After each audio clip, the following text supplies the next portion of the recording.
Gaza में जमीनी लड़ाई को लेकर और जमीनी लड़ाई शुरू हो चुकी है। इजराइल ने कहा है कि इन इलाकों में जाकर हम हमला करेंगे जहां पर हमास के आतंकी छिपे हो सकते हैं।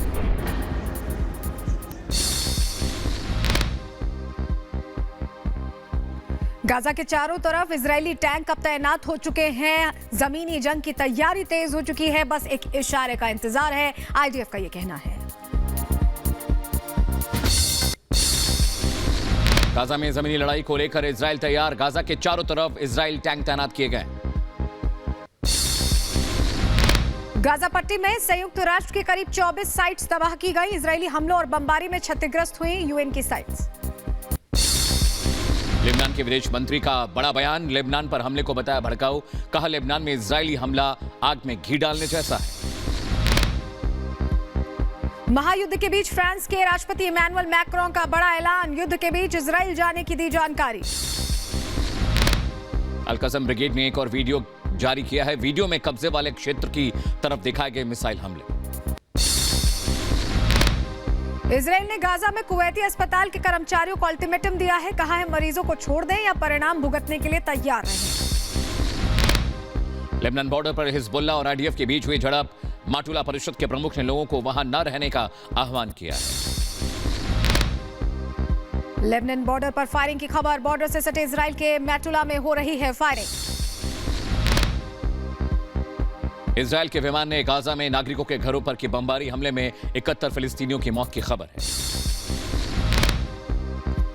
युद्ध के बीच गाजा बॉर्डर हाईवे पर बढ़ाई गई है सख्ती। आने जाने वाली गाड़ियों की चेकिंग की जा रही है। इजराइल पहुंचे सेटकॉम के कमांडर जनरल माइकल कुरीला। कहा मैं ये सुनिश्चित करने के लिए यहां हूं कि मैं संघर्ष को बढ़ने से रोकने पर ध्यान केंद्रित कर रहा हूं। लेबनान सीमा पर आईडीएफ टैंक की गोलीबारी। लेबनान में मैटुला में हमले करने वालों पर गोलीबारी। हिजबुल्लाह की तरफ से दागे गए थे रॉकेट्स। उत्तरी इजराइल पर हिजबुल्लाह आतंकियों का हमला। एंटी टैंक मिसाइल हमले की खबर आ रही है। लेबनान पर जवाबी कार्रवाई के लिए तैयार इजरायली सेना। भारी संख्या में लेबनान सीमा पर इजरायली टैंकों की तैनाती। युद्ध के बीच इजरायली सेना का बड़ा बयान। कहा युद्ध के अगले चरण की तैयारी कर रहे हैं। हमारा फोकस गाजा पट्टी पर है। जापान ने किया गाजा की मदद का ऐलान। $10 मिलियन की मदद देगा जापान। गाजा के नागरिकों की मदद के लिए देगा $10 मिलियन। गाजा के निवासियों को $250,000 का इनाम दे रहा है इजराइल। धमाकों में रखे जाने वाले स्थानों के बारे में जानकारी देने पर इनाम की घोषणा की गई। इजराइल की बमबारी तेज हो गई है। गाजा में हमास आतंकियों के ठिकानों पर बमबारी। गाजा में मरने वालों का आंकड़ा बढ़ा। 2750 की मौत हुई है। करीब 9700 लोग घायल हुए हैं। इजराइल में मरने वालों की संख्या 1400 से ज्यादा है। 3418 लोग जख्मी बताए जा रहे हैं। इजरायली सेना ने फिर घुसपैठ की कोशिश नाकाम की है। सेना ने लेबनान बॉर्डर पर 4 आतंकियों को मार गिराया। आईडीएफ ने हमास के 200 से ज्यादा ठिकानों को बनाया निशाना। गाजा पट्टी में रात भर इस्लामिक ठिकानों पर हमला किया गया। तेल अवीव में इजराइल के प्रवासी मामलों के मंत्री ने भारतीयों को धन्यवाद किया है। इजराइल को समर्थन देने के लिए धन्यवाद दिया। आईडीएफ प्रवक्ता ने जारी किया एक और वीडियो में इजरायली सैनिकों की मजबूती को दिखाया गया है। यूएस के मिशिगन में फिलिस्तीन के समर्थन में मार्च। फिलिस्तीन का समर्थन करते हजारों लोग यहां पर इकट्ठा हुए। आईडीएफ ने रामाल्ला के उत्तर पश्चिम में बेतरीमा में बिजली जनरेटर पर गोलीबारी की। गोलीबारी में आसपास के शहरों में भी बिजली कट गई। तेल अवीव में हमास की तरफ से दागे गए रॉकेट। सायरन डोम ने हवा में ही रॉकेट को नष्ट किया। इजरायली सेना ने गाजा में आतंकी ठिकानों पर किया हमला। इजरायली नौसेना का युद्धपोत के दल ने हमला किया है।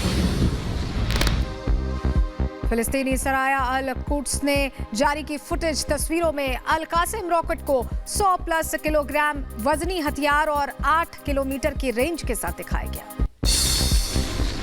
युद्ध के पहले दिन की तस्वीरें सामने आई हैं। फेसिंग तोड़कर घुसने की कोशिश में आतंकी थे। इजरायली टैंक से हमास आतंकियों पर हमले हुए।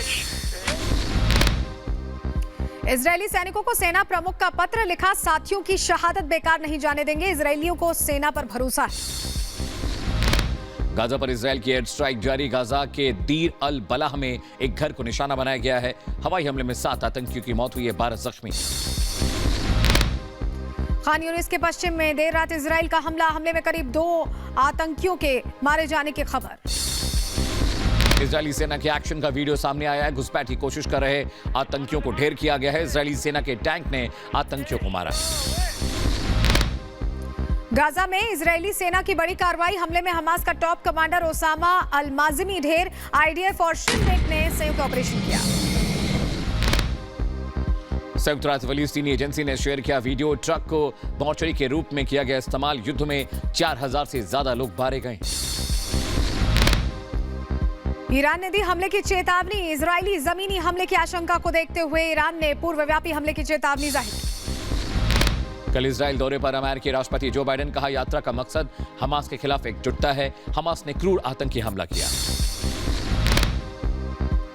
अमेरिकी राष्ट्रपति के दौरे को लेकर अमेरिकी सुरक्षा एजेंसियां भी अलर्ट पर नजर आ रही हैं। गाजा के आसपास अमेरिकी गाड़ियां देखी गई हैं। काफिला देखा गया। हमास आतंकियों ने दक्षिणी इजराइल में घुसपैठ करने के लिए बैरियर तोड़े हैं। घुसपैठ करने का वीडियो सामने आया है। आईडीएफ ने खान यूनिस के हमाद टाउन में बमबारी की है। हमले के बाद कई इमारतें प्रभावित हुई। 11 दिन भी दक्षिणी गाजा में इजराइल का हमला जारी है। राफा और खान यूनिस इलाके में एयर स्ट्राइक की गई है। आज भी खोला जाएगा राफा बॉर्डर। स्थानीय लोगों की मदद के लिए पहुंचे ट्रकों को एंट्री मिलेगी। गाजा पट्टी की तरफ बढ़ रहा सहायता काफिला। उत्तरी मिस्र में सहायता काफिला गाजा की सीमा की तरफ जाता हुआ दिखाई दिया। इजरायली एयरफोर्स की लगातार स्ट्राइक्स जारी हैं। हिजबुल्लाह के ठिकानों पर इजरायली एयरफोर्स एयर स्ट्राइक कर रही है। हमास के समर्थन में लेबनान और बेरूत। हमास के लिए समर्थन दिखाता है बेरूत और लेबनान। हमास आतंकी ओसामा अल-माज़िनी ढेर। इजरायली सेना ने गाजा में मार गिराया हमास के आतंकी को। हमास के शूरा काउंसिल का प्रमुख। युद्ध के बीच अल कासिम प्रवक्ता अबू उबैदा का बयान। इजराइल और दूसरे देशों के 200 बंधक हैं। इजरायली स्ट्राइक में 22 बंधकों की मौत हुई। अमेरिकी सिंगर टेलर स्विफ्ट के बॉडीगार्ड ने स्वदेश लौटने की जताई इच्छा। हमास से लड़ने के लिए अपने देश लौटने का फैसला किया।